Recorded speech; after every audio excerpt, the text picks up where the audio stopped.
Bueno, un gusto poder encontrarme esta noche con ustedes, ya casi cerrando el día laboral.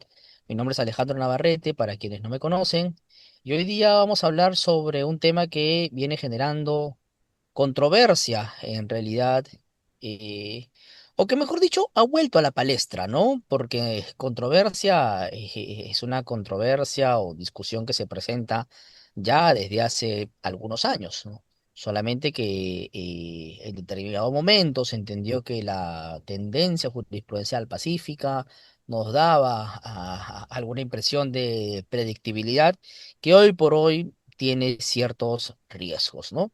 Y estoy hablando específicamente del pago de la indemnización por despido arbitrario hacia los trabajadores de confianza, que es lo que nos convoca, ¿sí? El título entonces del tema de hoy es los trabajadores de confianza y el pago de la indemnización por despido arbitrario. ¿El retiro de confianza permite cesar sin pagar una indemnización por despido arbitrario? Es la pregunta en realidad que a lo largo de esta sesión vamos a responder. Hemos encontrado a lo, a lo largo de las tendencias jurisprudenciales, especialmente de la Corte Suprema, diversas respuestas a este planteamiento, ¿no? Desde respuestas positivas, que te dicen que sí, que es posible cesarlo sin pagar alguna indemnización, desde respuestas negativas, que te dicen que no es posible, en ningún supuesto, o de repente en algunos supuestos especiales, ¿no? Y que respondería a esta pregunta al modo de depende. O sea, de determinada manera sí corresponde la indemnización, de esta otra no corresponde la indemnización. Eso lo vamos a tocar el día de hoy, ¿no? Ciertamente hay que tener en consideración que un retiro de confianza no necesariamente equivale a un cero costo al momento de proceder con su ejecución. Pues habrán escenarios, especialmente en estos de discusión, en donde sí te va a generar algunas contingencias, sobre todo de índole económica. Ya corresponderá aquí, en realidad, a los líderes de negocio, a las organizaciones, identificar qué es lo mejor o lo más sano o cuál es la prioridad al momento de ejecutar este tipo de cese por cuestiones que vamos finalmente a conversar hoy día. Bien, y pues si tienen alguna duda, alguna pregunta a lo largo de esta exposición, por favor pueden formularla en la caja de comentarios, que yo pasaré también a responderlas a lo largo, pues, de la reunión. ¿Qué vamos a tratar el día de hoy? Ciertamente vamos a responder esa pregunta, ¿no? Si le corresponde la indemnización por despido arbitrario al trabajador de confianza. Pero para llegar a esa respuesta, vamos previamente a tocar algunos hitos que nos parece relevante en esta materia. En principio, identificar cuándo nos encontramos frente a un trabajador de dirección o un trabajador de confianza, para identificar en realidad que no son los mismos. Luego vamos a conversar cómo se accede en realidad a estos puestos, porque dependiendo de la forma de acceso a estos puestos es que finalmente las reparaciones, los mecanismos de tutela van a diferir en realidad para cada uno de los involucrados. Luego vamos a conversar un poco sobre las formalidades y los riesgos en realidad de no tener alguna identificación formal de los trabajadores de dirección de confianza. Yo siempre les recomiendo en realidad a los diversos clientes con los que trabajamos que se den un tiempo de realizar esta identificación objetiva de los trabajadores de dirección de confianza, ¿no? Bajo los criterios que hoy día vamos a conversar. ¿Por qué? Porque te permite, te facilita en realidad adoptar decisiones de cara a la gestión laboral. Y finalmente, el tema que nos convoca sobre si corresponde o cuáles son los efectos de un retiro de confianza, si corresponde la reposición, si corresponde el pago de la indemnización o algunas otras alternativas de cese. Dicho esto, pasamos o comenzamos con la definición de los trabajadores de dirección o confianza. El artículo 42 del Decreto Supremo 00397-TR nos diferencia dos tipos de trabajadores, ¿no? El personal de dirección o los trabajadores de confianza. ¿Quiénes son los trabajadores de dirección? Nos dice la norma que son aquellos que representan al empleador o que lo sustituyen, o incluso que comparten con él determinadas actividades de administración y control de la organización, ¿no? Y por lo tanto, de ellos depende el impacto de la gestión empresarial. Y aquí una primera característica importante: el personal de dirección tiene bajo su cargo en resultado empresarial. A diferencia del trabajador de confianza, que lo vamos a ver, el trabajador de confianza coadyuva en resultado empresarial, pero digamos, la decisión decisión plena en resultado en sí mismo es propio del personal de dirección, ¿no? He ahí una pequeña o primera diferencia. ¿Quiénes suelen ser considerados como personal de dirección? Lógicamente, el gerente general es personal de dirección, ¿no? Porque él es propiamente la figura del empleador, él representa al empleador en el marco de la relación de trabajo y es ciertamente quien se va a encargar de brindar las diversas directrices en ese estadio, ¿no? Y usualmente también la primera línea gerencial, ¿no? Si debajo del gerente general se encuentra algún gerente de administración, se encuentra algún gerente comercial, se encuentra algún gerente de finanzas, etcétera, que sí va a tener o va a depender de ellos el impacto de los resultados del área y propiamente del negocio, son calificados como personal de dirección. Pero eh, junto a ellos, ¿no? Se encuentra el denominado trabajador de confianza. ¿Quiénes son calificados como trabajadores de confianza? La norma nos establece en realidad dos requisitos. Aquí hemos mencionado tres a grandes rasgos, pero en ciencia cierta son dos, ¿no? El primero que es tener contacto directo con el personal de dirección. Esa es la primera regla. No puede haber un trabajador de confianza que no dependa del personal de dirección. Y el segundo requisito es que tenga acceso a información reservada o que en su defecto emita informes o opiniones al personal de dirección que coadyuve al proceso de toma de decisiones empresariales. ¿Sí? Una cuestión importante, que en algún post de LinkedIn también lo he trasladado, es de que en determinados contextos y sobre todo de procesos laborales, me he podido encontrar con algunas situaciones eh, en donde se mezclan conceptos, ¿no? En donde se entiende, por ejemplo, al trabajador de confianza como aquel que tiene la capacidad de dirigir a un equipo de trabajo y que tiene autonomía en el desarrollo de esa actividad. Y esa propiamente no es una característica del trabajador de confianza. No se exige que el trabajador tenga autonomía en las decisiones para que sea calificado como un trabajador de confianza. Por supuesto que no. No se exige que sea líder de un área, no. Puede incluso algún personal de soporte, llámese algún analista, algún coordinador, etcétera, que trabaje estrechamente con el personal de dirección y tenga acceso a información reservada, ser calificado también como un trabajador de confianza. Entonces vemos ahí en realidad que no necesariamente un trabajador de confianza va a ser líder de equipo. Sí, es común que en las distintas organizaciones se califica al trabajador de confianza, usualmente a los jefes, ¿no? A los coordinadores que trabajan directamente con el personal de dirección, entre otros, pero no es una exigencia desde nuestra normativa. Y eso para tenerlo en cuenta, porque sí me he encontrado con casos laborales en donde algunos jueces nos han dicho que no, que el personal de dirección, perdón, el personal de confianza tiene que ser líder de equipo, el personal de confianza tiene que tener autonomía. Y eso propiamente es un error. Hay un post de LinkedIn que hace algunos meses hice, justamente compartiendo incluso algún extracto de una sentencia en donde se dijo esto de manera equivocada, ¿no? Que claro, luego en segunda instancia pudimos revocar ese resultado. ¿Cuál es entonces el test correcto en este caso para poder identificar a un trabajador de confianza, ¿no? Primero, el contacto directo con el personal de dirección. Y segundo, el análisis del tipo de información al que tiene acceso o la contribución que tiene para el proceso de toma de decisiones. Vamos a conversar sobre cada uno de estos puntos. Sí, es importante mencionar que estos dos requisitos son copulativos. Algunos también entienden que son tres requisitos y la norma no te establece tres requisitos. Son dos requisitos.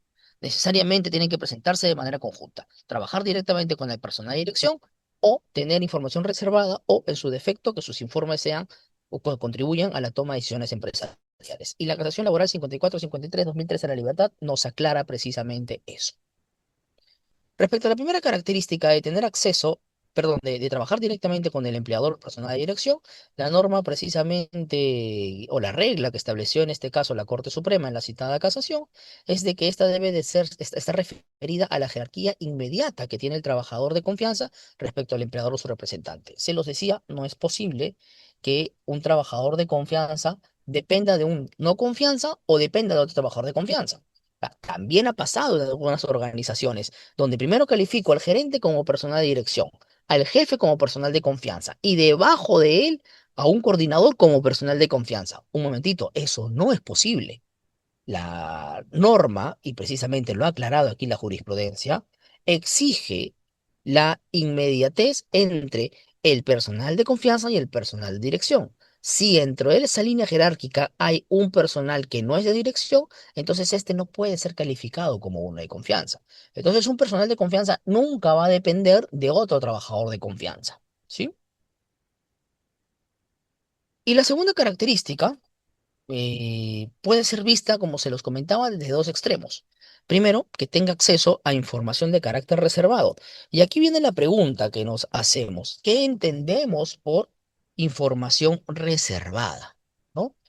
La Corte Suprema ha precisado que la información reservada debe estar referida a asuntos industriales, asuntos comerciales, asuntos profesionales o cualquier otro asunto que tenga un conocimiento restringido hacia el público. Y aquí lo importante, que forme parte de las estrategias estructurales implementadas por las empresas y o entidades para su subsistencia en el mercado, para la prestación adecuada de los servicios que brinda a sus usuarios o aquella información relacionada con el ciclo económico de los bienes que comercializa en el mercado. Claro, si yo tengo determinadas estrategias que me permiten a mí subsistir en el mercado, y si estas estrategias finalmente las tiene la competencia, podría generarme a mí alguna mala posición en el mercado, ¿no? Es decir, la empresa podría ser dañada, podría ser afectada como consecuencia de que esta información es transferida a terceros, a competidores, a todos clientes, proveedores, etcétera, ¿no? Visto así las cosas, en realidad no todo tipo de información va a tener la calidad de información reservada para poder calificar un puesto como uno de confianza, sino aquel que cumpla con estas características. Entonces hay que identificar cuál es el impacto de la información. Esa información a la que tienes acceso le permite a la empresa, en todo caso, subsistir en el mercado, le permite prestar sus servicios de manera adecuada. Si lo tiene un tercero, podría afectarse esa prestación de servicios. Entonces son preguntas finalmente importantes o claves que ha definido en este punto la Corte Suprema para poder identificar un puesto como de confianza respecto a este elemento, ¿no? El acceso a información reservada. Y respecto a la contribución en el proceso de toma de decisiones, la Corte Suprema también nos ha aclarado que no debe de ser entendido como el simple procesamiento mecánico de la información, sino la real participación del trabajador de confianza en ese proceso de toma de decisiones, con información propiamente de valor, ¿no? Y ahí lo dice, se deberá tomar en cuenta el tipo de información generada y proporcionada por el trabajador, la cual debe tener relación directa con el giro del negocio de la empresa, pues en función a dicha información procesada, el empleador se encontrará en posibilidades de adoptar una decisión con aptitud de trascender el desarrollo del negocio. De repente, por ejemplo, un nuevo esquema, una nueva línea de negocio que quiera implementar la empresa, un nuevo plan de trabajo, una nueva forma de desarrollar las funciones, un cambio de giro, ¿no? Una reestructuración, etcétera. Es información ciertamente reservada. ¿Cómo voy a prestar mis servicios al mercado? O sea, ya no los voy a prestar de determinada manera, ahora voy a prestarlos de una manera distinta, ¿no? ¿Mm? Antes me dedicaba de repente a sembrar y cosechar determinados productos agroindustriales. Hoy por hoy ya no voy a hacerlo. Lo que voy a hacer es procesar productos de terceros, es decir, comprar precisamente estos bienes y procesarlos. Ya no voy a sembrar y cosechar, ¿ok?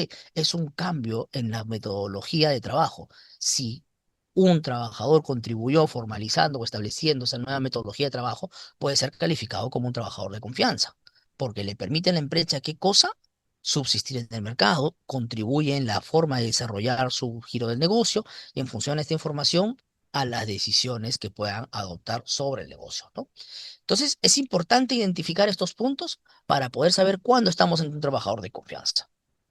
Y es por eso que también encontramos jurisprudencia que en algún punto nos dicen de repente, algunos asistentes de recursos humanos no son personal de confianza, algunos asesores legales incluso pueden no ser personal de confianza, porque no cumple con esta característica de información reservada y contribuir en el proceso de toma de decisiones. Bueno, cada caso tiene que ser analizado, porque ciertamente en algunos puntos será personal de confianza, en otros no. Pero bueno, esos son los elementos, ¿no? Repetimos, contacto directo con el personal de dirección, y acceso a información reservada o contribuir en el proceso de toma de decisiones a través de informes al personal de dirección. Bien, eh, bueno, me había adelantado hace algunos minutos también, ¿no? Porque les comentaba en realidad que existía determinadas confusiones en algunos juzgados, en algunas sentencias que hemos podido encontrar, ¿no?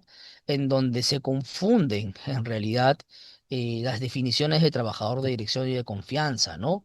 En donde entienden que para que un trabajador de confianza pueda ser calificado como tal, tiene que tener representación del empleador, tiene que tener autonomía o capacidad para decidir, ¿no?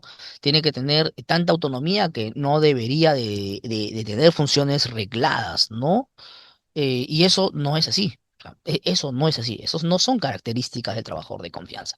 Pueden presentarse y podrían contribuir tal vez en la calificación, pero no son necesarias. Su ausencia no determina que no sean trabajadores de confianza. ¿No? Ya los requisitos de un trabajador de confianza los hemos finalmente visto acá, que están establecidos o vistos aquí en la parte en verde, ¿no? Un trabajador de confianza, recordemos, siempre también va a ser un trabajador subordinado. La ruta de acceso a un trabajador de confianza, o a un puesto de confianza, mejor dicho, así como un puesto de dirección, puede accederse a través de dos formas. A través de una contratación directa, te contraté directamente para que ocupes un puesto de confianza o de dirección, o a través de promoción interna. Un trabajador que tiene la calificación de trabajador ordinario y luego es designado como un trabajador de confianza, ¿no? O de dirección, si lo prefiere. Entonces, existen estas dos formas. Mm, En todos los casos, si por ejemplo se da una contratación directa de un trabajador de confianza, si se realiza algún concurso público, ¿no? Alguna convocatoria pública para acceder al puesto de dirección o confianza, eso no desnaturaliza o afecta la calificación del puesto, ¿sí? Para tenerlo en consideración, ya también el Tribunal Constitucional y la Corte Suprema, en la jurisprudencia lo han señalado.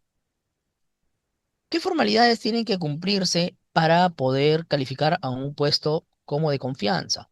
En principio, lo que te dice la norma, específicamente el Decreto Supremo 00196-TR, en sus artículos 59 y 60, es de que se tiene que identificar los puestos a través de una comunicación escrita por parte del empleador, ¿no?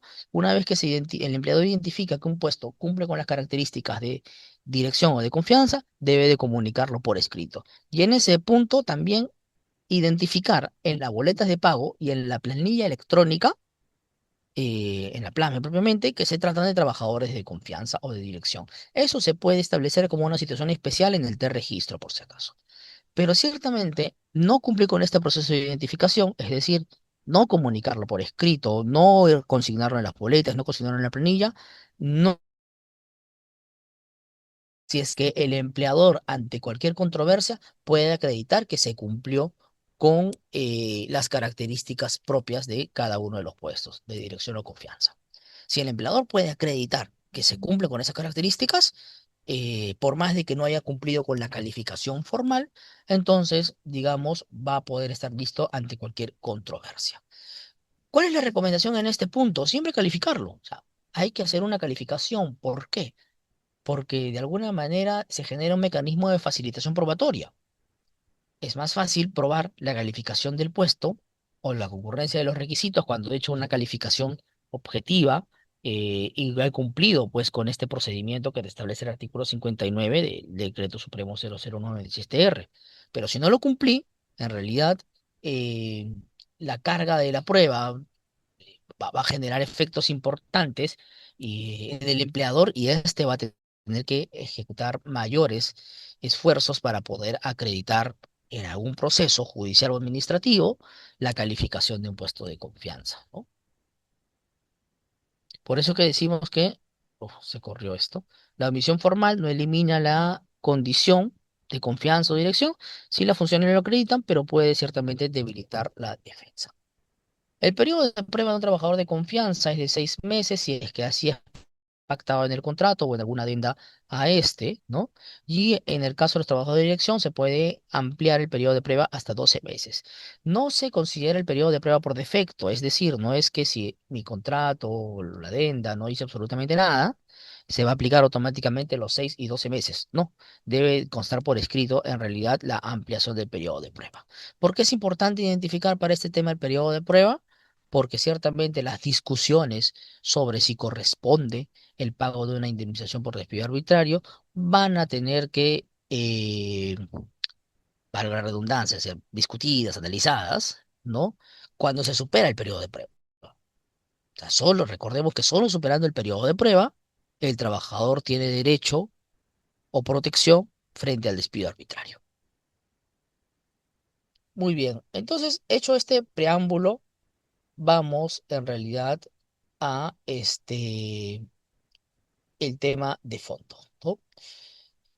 Eh, una primera pregunta, antes de ejecutar en realidad o tomar alguna decisión respecto a un trabajador de dirección o confianza, eh, es necesario preguntarse si el puesto está bien calificado.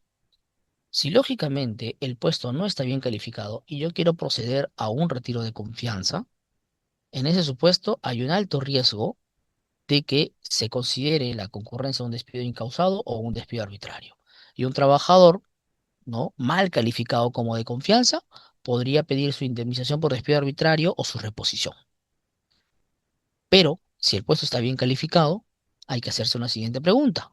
Si es que ese trabajador ingresó de manera directa al puesto de confianza o por promoción. Porque si ingresó directamente al puesto perdón, si ingresó a través de la promoción a un puesto de confianza, en retiro de la confianza va a generar en él un efecto particular, que retorne a su puesto de trabajo. No se le puede cesar a un trabajador promocionado. Si yo le retiro la confianza, él tiene derecho a ser restituido en el puesto anterior a la oportunidad en que fue designado trabajador de confianza, ¿no? O sea, es decir, al puesto de no confianza tiene que ser eh, reincorporado, ¿no?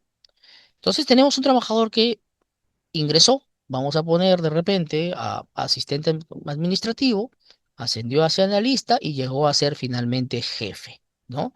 El jefe calificado como puesto de confianza. Si yo procedo con un retiro de confianza hacia él, lo que corresponderá es que retorne al puesto de no confianza anterior, esto es, al puesto de analista en el ejemplo, ¿no? Pero si en cambio ingresó directamente al puesto de confianza, entonces, en ese supuesto, existe una discusión latente, ¿no? Que es la discusión que nos convoca hoy día. La jurisprudencia, digamos que, entre comillas, pacíficamente, ya desde hace 10 años, venía estableciendo de que ante un retiro de confianza de un trabajador que ingresó directamente bajo esa calificación, no le corresponde la indemnización. Pero no hace mucho, una sala de la Corte Suprema ha precisado que ante retiro de confianza sí le corresponde la indemnización. Es ahí donde se presentan finalmente los riesgos, ¿no? Pero para repasar en realidad este asunto, para saber si realmente es una controversia actual, es necesario revisar o hacer un recuento histórico de cómo se ha dado o cómo se ha trasladado la jurisprudencia durante estos años, ¿no? Y me voy a basar solo en lo que dice la Corte Suprema, porque también si revisamos la de Tribunal Constitucional, que hoy por hoy no revisa en realidad los casos laborales directamente, ¿no? Encontramos igualmente sentencias para todos los gustos. Pero en este caso vamos a basarnos en lo que dice la Corte Suprema, porque entiéndase, la Corte Suprema hoy por hoy, pues es el máximo órgano judicial que precisamente tiene la competencia para resolver casos laborales. En el año 2006 se emitió la casación 498/2005, ¿no? En donde la Sala de Derecho Constitucional y Social Permanente de la Corte Suprema consideró de que sí les corresponde la indemnización por despido arbitrario a los trabajadores de confianza. Año 2006. Y luego de esto se emitieron una serie de casaciones también en el mismo sentido. Entonces, si lo trasladamos hasta hace más de 20 años, la tendencia jurisprudencial es que a los trabajadores de confianza sí tienen derecho a la indemnización por despido arbitrario cuando se les retira la confianza. Es verdad, no tienen derecho a la reposición, creo que eso sí es algo pacífico que ha dicho el Tribunal Constitucional desde hace muchos años y que también la Corte Suprema desde hace 20 años lo ha precisado. Derecho a la reposición, un trabajador de confianza puro no lo tiene. Si es un trabajador de confianza promocionado, ahí sí tiene derecho a la reposición al puesto anterior al de confianza, ¿no? Como se lo acabamos de comentar hace algún momento. Pero desde hace 20 años la tendencia era que corresponde el pago de la indemnización por despido arbitrario si el trabajador de confianza se le retiraba la misma. ¿Sí? No la reposición, sí la indemnización.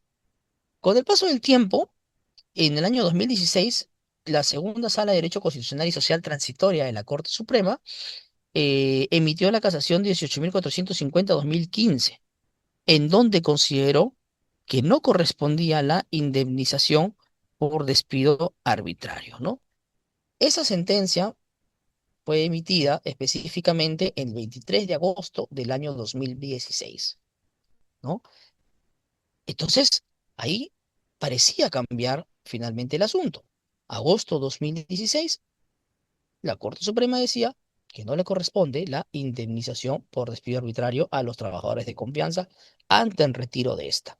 Pero el 9 de septiembre del año 2016, la misma segunda sala consideró ciertamente con algunas conformaciones distintas, en casos que incluso llegaron hasta la discordia, pero consideró que el trabajador de confianza sí tenía derecho a la indemnización por despido arbitrario cuando se le retiraba la confianza.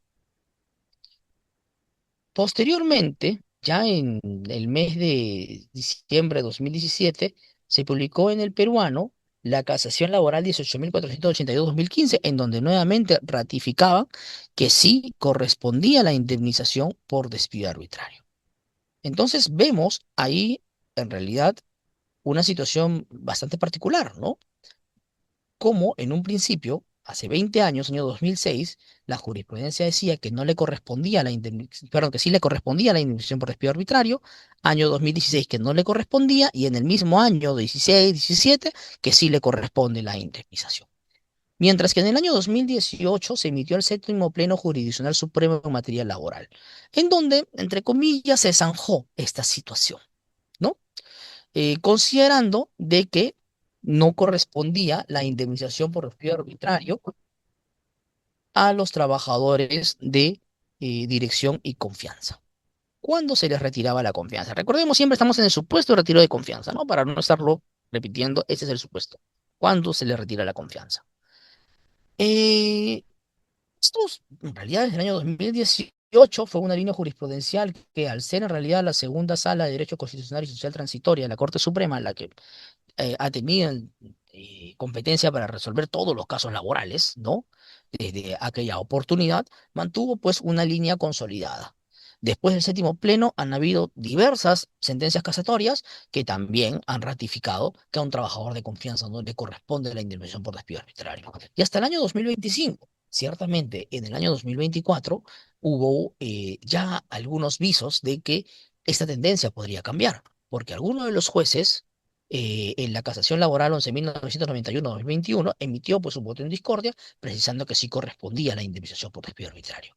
Hasta que llegamos finalmente a la casación 29.553-2024, en donde dice que sí corresponde la indemnización por despido arbitrario a los trabajadores de confianza.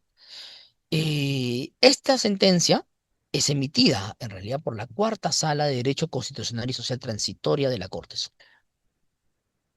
y fue emitida ciertamente el mes pasado, ¿no? O bueno, se ha publicitado en realidad el mes pasado porque la sentencia es del 20 de abril de 2026.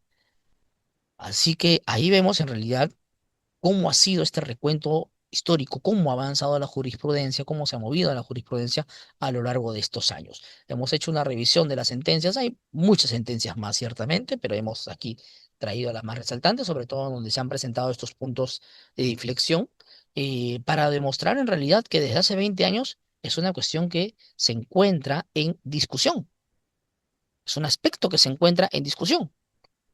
Si bien hemos tenido eh, digamos, alguna eh, tendencia mayoritaria en los últimos años que han generado determinada sensación de estabilidad, creo que ese es el término, sensación de estabilidad, en el sentido de que sí, sabemos que la tendencia jurisprudencial desde 2018 es que no corresponde la indemnización por despido arbitrario a los trabajadores de confianza. Si hacemos un recuento histórico, como lo acabamos de hacer, podemos advertir en realidad que esta nunca fue una cuestión del todo pacífica. Siempre ha sido un aspecto discutible, ¿no? El séptimo Pleno Jurisdiccional Supremo en materia laboral lo que estableció es lo que hace un momento conversamos, ¿no? Si había un ingreso directo a un puesto de dirección o confianza, se le retiraba esta, no corresponde a la indemnización por despido arbitrario. Si hablábamos de un trabajador promovido a un puesto de confianza, el retiro de la confianza implicaba el retorno al puesto anterior. Podría ciertamente corresponder la indemnización por despido arbitrario si se le impedía el retorno, si el trabajador optaba por no volver, que es la regla que el séptimo Pleno estableció. Sin embargo, con la casación en mención, 1553-2024 Loreto, ¿no? El voto en mayoría que ha emitido esta sala constitucional, ¿no? Y social de la Corte Suprema, es que el trabajador de confianza sí tiene derecho a la indemnización por despido arbitrario cuando se le retira esta, ¿no? El resultado, en otros términos, es de que a pesar de haber distintas salas que evalúan la misma materia, tienen posiciones enfrentadas y eso nos genera, lógicamente, falta de predictibilidad. ¿Es seguro hoy día proceder con un retiro de confianza? ¿Es realmente seguro proceder con un retiro de confianza? ¿A qué nivel de seguridad podemos tener ante un retiro de confianza? ¿Sabe el empleador, sabe el trabajador cómo debe de actuar ante esta situación? Son algunas discusiones que finalmente se presentan, ¿no? Y dicho sea de paso, es una cuestión que yo también conversaba desde hace tiempo en algunas oportunidades donde hemos tenido la forma de evaluar, y de hecho que ahora esta sentencia de la Corte Suprema termina asentando las discusiones. Y ¿por qué esa decisión? ¿Es realmente la decisión que ha emitido la Corte Suprema de que sí le corresponde la indemnización por despido arbitrario algo válido? O sea, jurídicamente, en realidad, si lo analizamos, sí tienen sustento. No es tampoco una decisión finalmente antojadiza.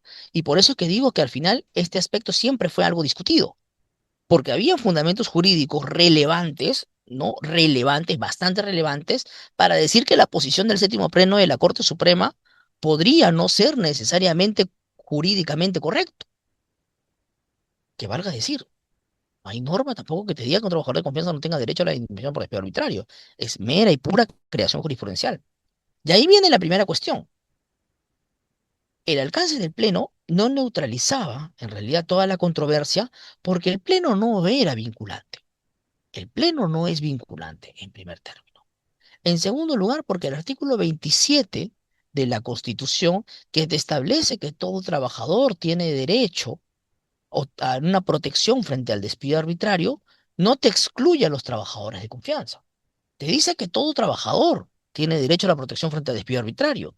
Y eso, si no te excluye especialmente a un grupo de trabajadores, entiéndase, todos están incluidos, ¿no?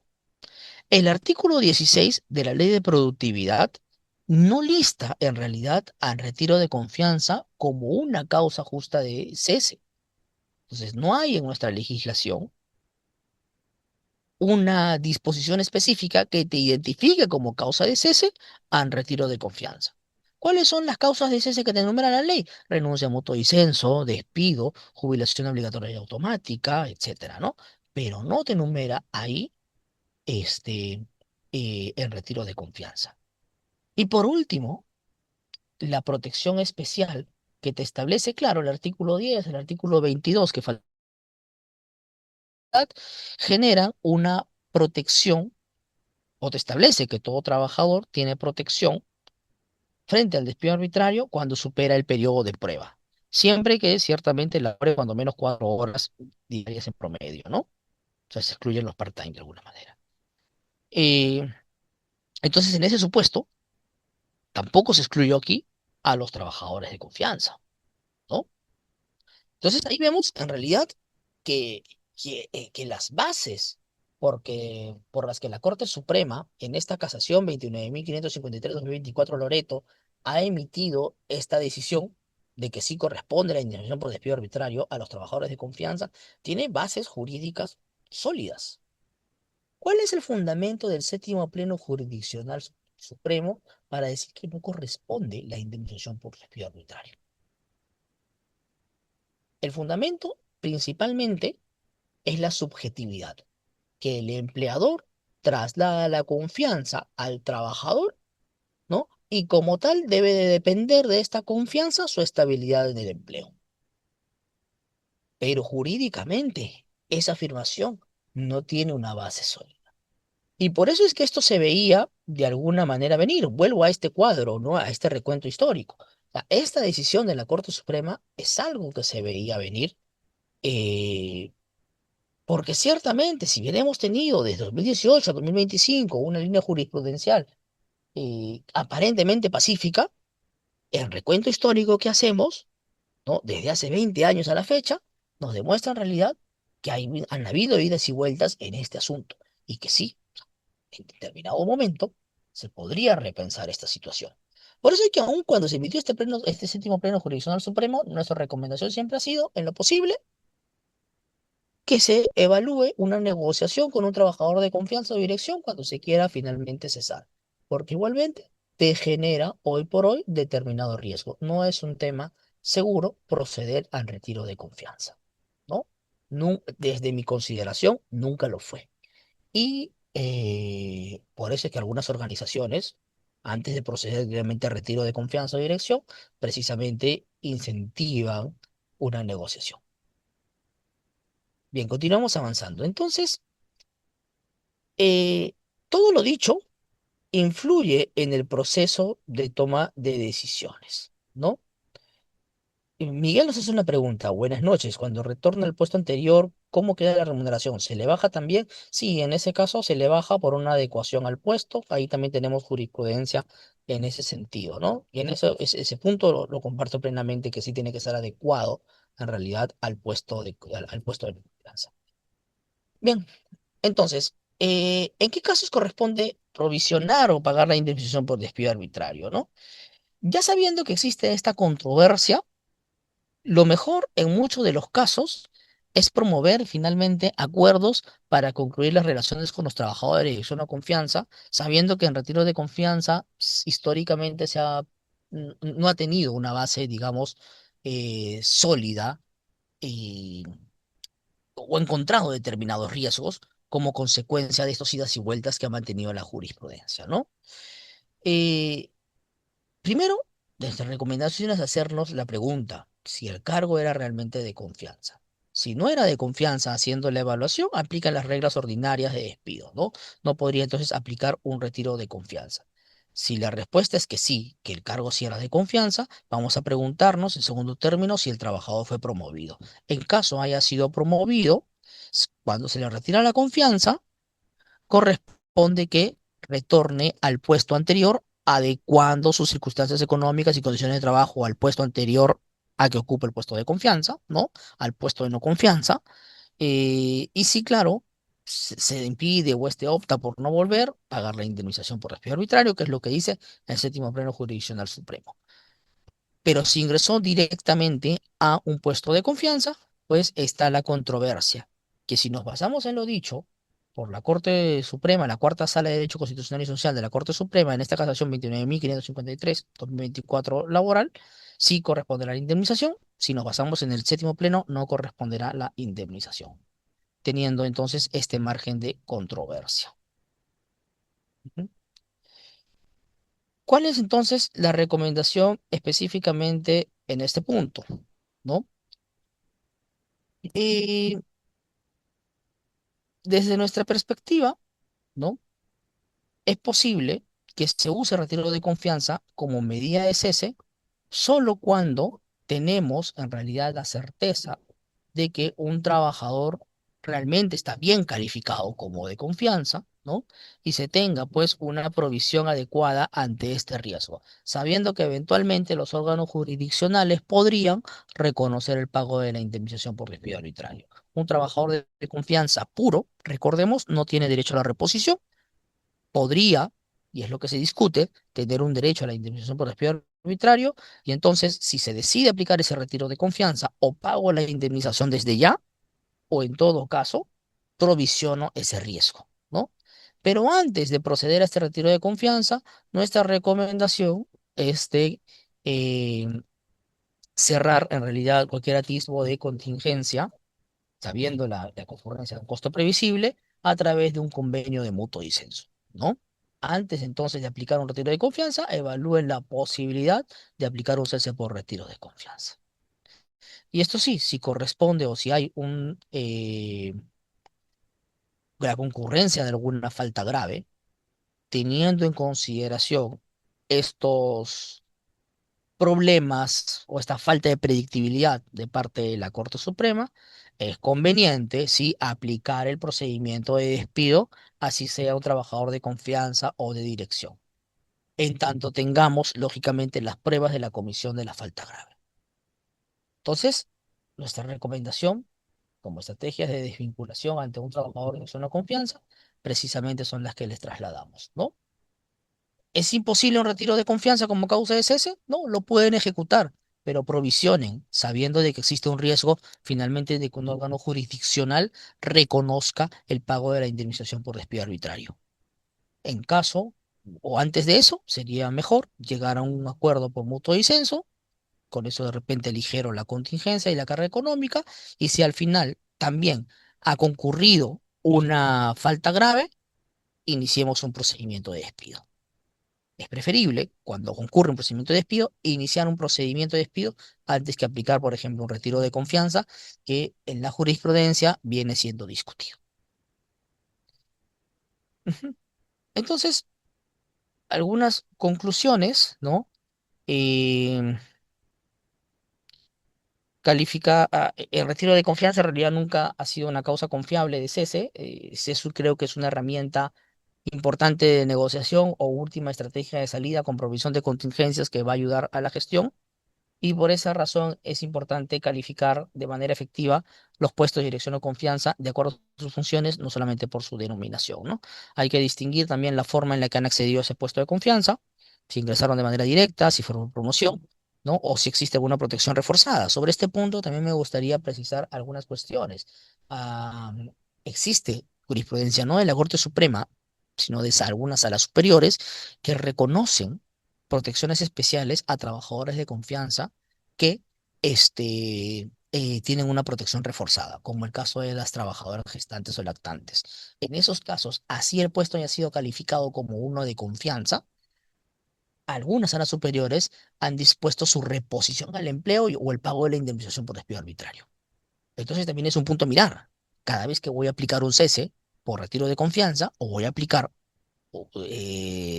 alguna medida de estas, bueno, si estamos frente a una persona que tiene protección reforzada, hay que revisarlo nuevamente porque puede generarte en realidad mayores problemas que el de un trabajador que no tiene esa protección reforzada, ¿no? Y finalmente, si el riesgo de la indemnización es material, sería conveniente negociar antes del cese. Lo que debe de quedar, digamos, en la cartera es de que un trabajador de dirección o confianza no tiene derecho a la reposición, pero podría en determinado escenario y ante estos cuestionamientos de parte de la jurisprudencia, tener derecho a la indemnización por despido arbitrario, ¿no? Eso es lo que quería compartir el día de hoy con ustedes. Y bueno, ya siendo las 7:50, he intentado ser bastante puntual en esta intervención, yo quedo a bien pues a las preguntas que tengan formular en el chat, en la caja de comentarios. Ujú. Nelson Vázquez nos comenta, los plenos no definen los temas en controversia, lo que pasa es que ese séptimo pleno fue emitido antes de que los plenos tengan un carácter vinculante, ¿no? La norma cambió posteriormente, no me acuerdo en qué año, pero ese pleno en particular no es vinculante, por eso es que no te define la controversia.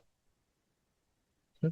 Después nos dice Julio Flores, ¿Cuál es el sustento legal o histórico de que a un trabajador ordinario sí se le debe pagar la ida y a uno de confianza no? Ambos son trabajadores y deberían tener los mismos derechos, ¿no? Es lo que nos pregunta Julio Flores. Sí, lo comentaba hace algún momento también. O sea, es un aspecto en realidad bastante discutible.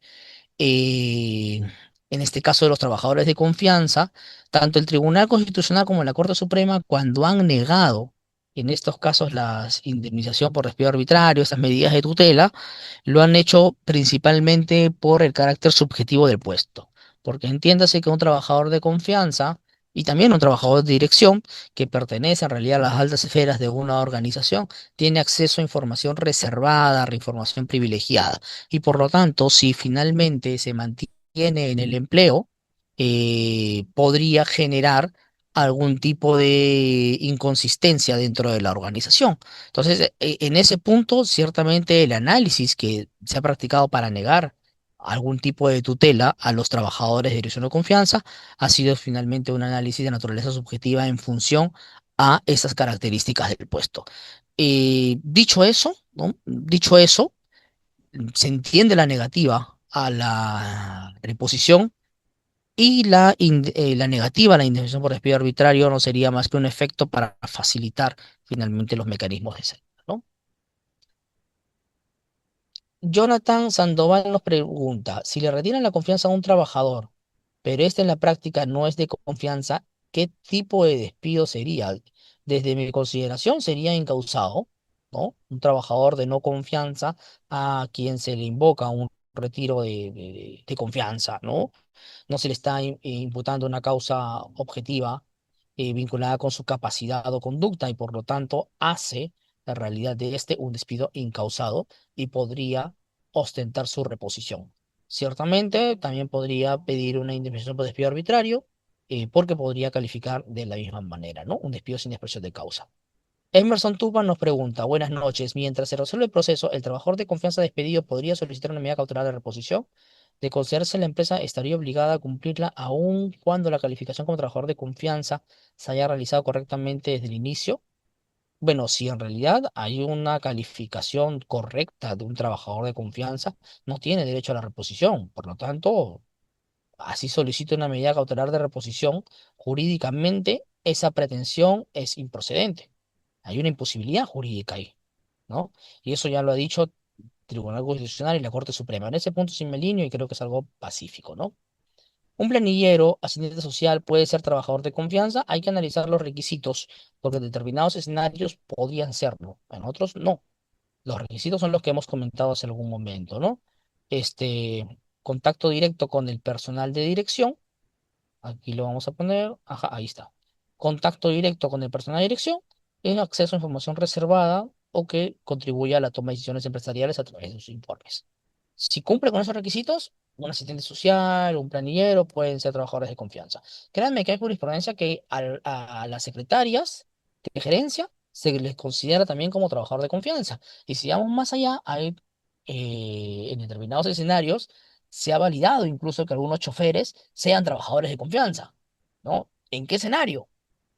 Choferes de gerencias, ¿no? Choferes de altos mandos, etcétera, que pueden de alguna manera tener algún tipo de información por trabajar directamente con el personal de dirección. Entonces, hay que analizar caso por caso. No es acá que tengamos una lista abierta o cerrada de que estos sí o estos no.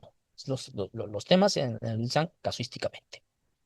Patricia nos pregunta, buenas noches, ¿sería necesario que la lista de puestos de confianza deba ser aprobada en los acuerdos de directorio para tener un sustento más sólido? Con ello, luego emitir la carta de calificación a cada trabajador.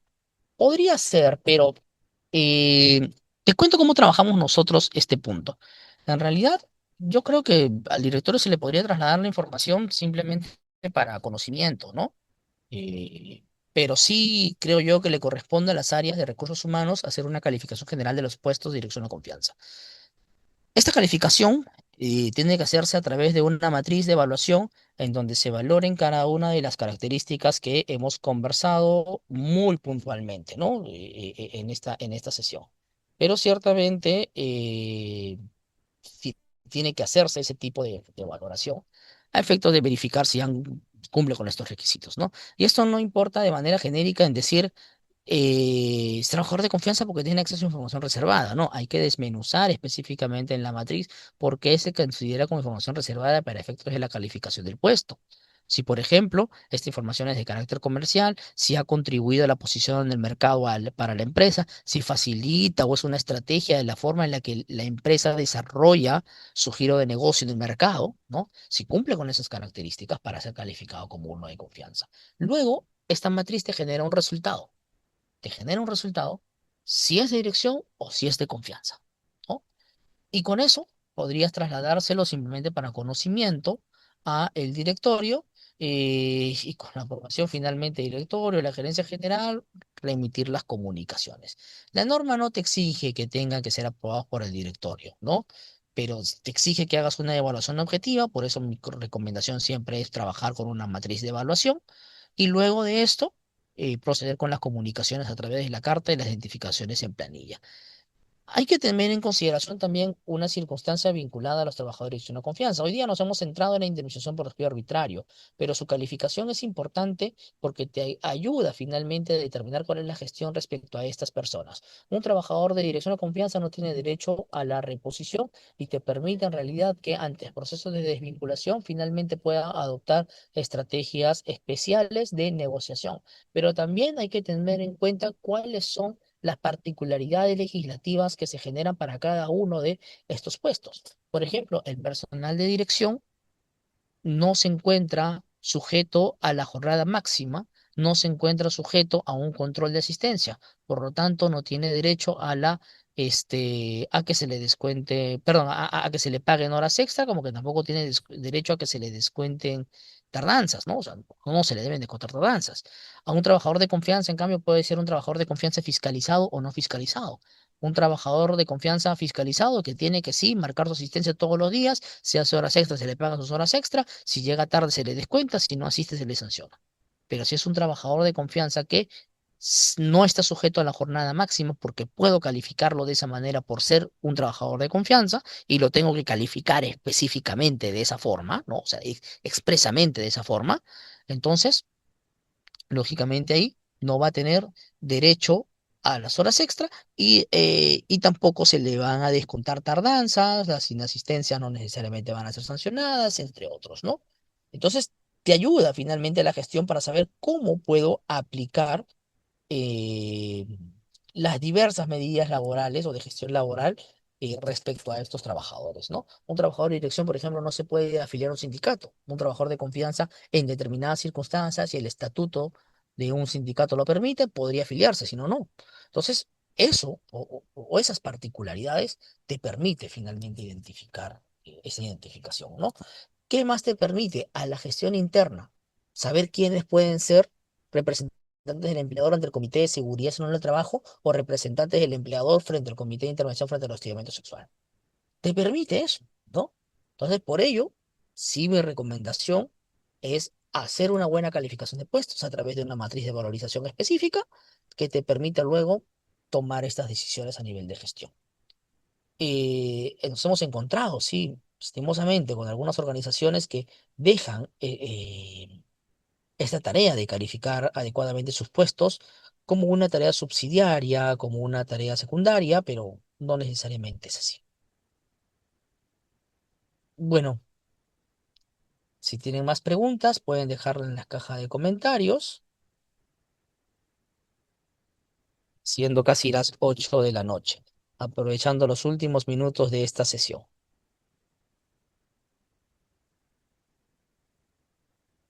¿Mm?